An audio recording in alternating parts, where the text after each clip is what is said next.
Marea, la señora Alexandra Fernández. Adelante. Gracias, presidente. Fernández. Buenas tardes, señor Buenas tardes. Gutiérrez. Usted ha dicho hace un momento que usted no se había enterado de que Adif estaba poniendo trabas para entregar la documentación en el juzgado. Nada, la primera noticia. Vale. Yo entiendo que igual usted no tenía por los cauces internos información, pero no sé si usted leía la prensa. Le voy a leer una noticia de marzo de 2014. Usted era director general de Adif. La noticia dice: el juez da 2 días a Adif para que entregue documentos que le negaba. ¿Me está diciendo usted de verdad que no se enteraba de nada? El tema de documentación al juez y todo eso lo llevaba la Secretaría General de Adif, los abogados del Estado, toda esta gente. Entonces eran ellos los que tenían que entregarle documentación al juez. Pero usted sabía que estaba sucediendo esto. Usted sabía que en la prensa, imagino... No imagina mal, no recuerdo la noticia. ¿Y no había nadie dentro de Adif, aunque sea un compañero, que le dijera: hombre, está saliendo esta información de que se está... mire, no se está entregando la documentación? Le podía decir al juzgado. que no, pero le digo que no lo recuerdo. En mi cabeza no está. O sea, todo lo que llevaban los abogados del Estado, la Secretaría General de Adif, yo no me metía para nada, era cosa de ellos. Está diciendo que el director general de Adif no se entera por ningún canal de que está saliendo en la prensa. Señora, se lo digo sinceramente, yo me dedicaba a otras cosas. Había obras que hacer. Caray, no se enteraba usted de nada. Es un desastre, sí. Pues sí. Además de cuando usted era director general de Adif, después insistentemente Adif se siguió negando a entregar la documentación que tenía que entregar. 3 años después, Adif pues sale que omitió por error durante 3 años la información relevante sobre el accidente del Albia. 4 años después, curiosamente, las actas que evidenciaban que Adif tenía que haber hecho una evaluación de riesgos llegan con 4 años de retraso. Le pregunto, ¿usted sabe quién da instrucciones para no enviar toda la documentación? No tengo ni idea, pero me lo creo, que no mandaran esas cosas. ¿Y usted no cree que es incompatible la obstrucción de la justicia con el mantenimiento de un cargo público? ¿Perdón? ¿Usted no cree que es incompatible éticamente la obstrucción a la justicia con el mantenimiento de un cargo público? ¿Quiere decir el suministro de información a la justicia con el mantenimiento de un cargo público? Es que no lo he entendido. Si usted cree que se puede seguir teniendo un cargo público mientras al mismo tiempo se está obstruyendo, no se está facilitando la información a la justicia. No, claro que no. Entonces usted, cuando era responsable, director general de Adif, y ya se sabía que no se estaban entregando los documentos... No, yo no lo sabía. Se lo he dicho.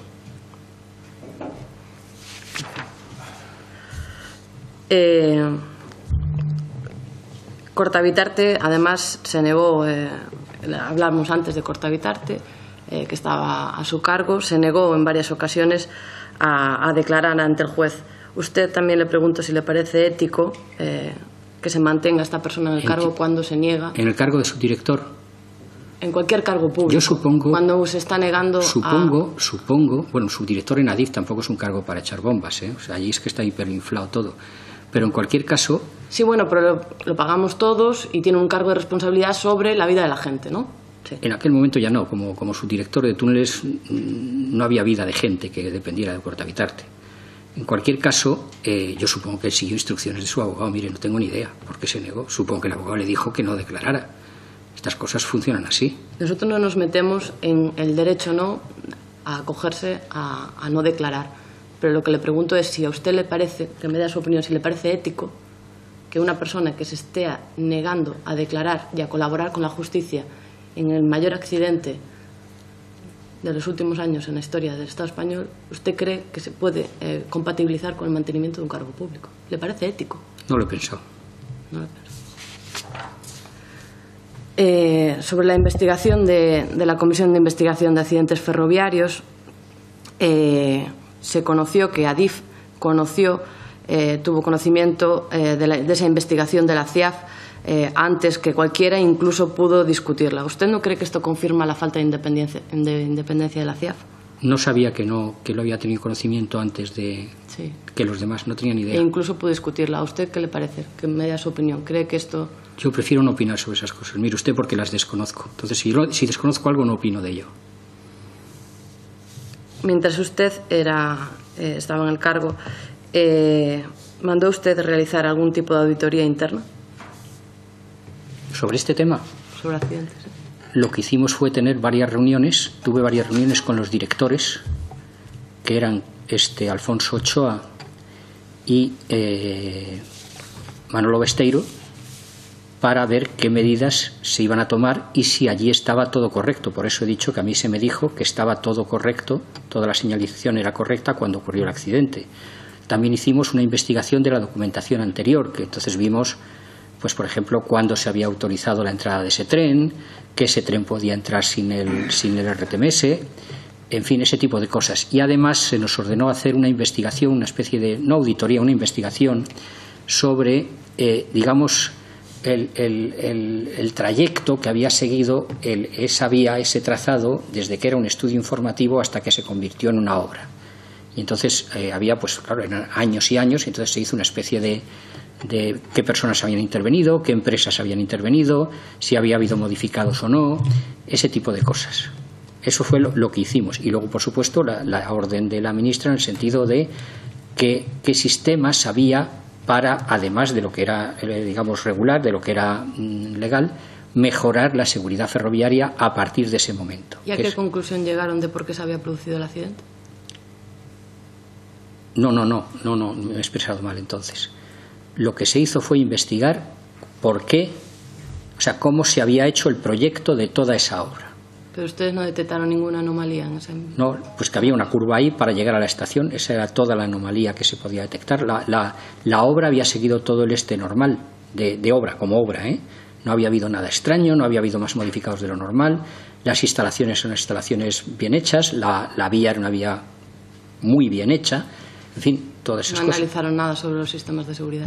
Sí, se analizaron los sistemas de seguridad. Los sistemas de seguridad eran adecuados hasta la curva. La curva me dijeron que no tenía sistemas de seguridad porque formaba parte de la estación. ¿Y no les pareció relevante que estuviese desconectado el sistema de seguridad?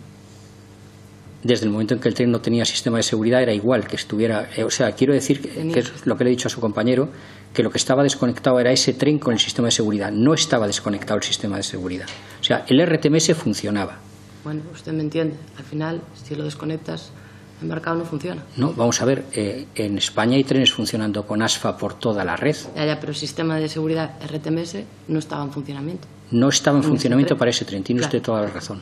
¿Y a ustedes no les pareció extraño? ¿Por qué? Caray. Ya lo último que le pregunto sobre si era o no alta velocidad.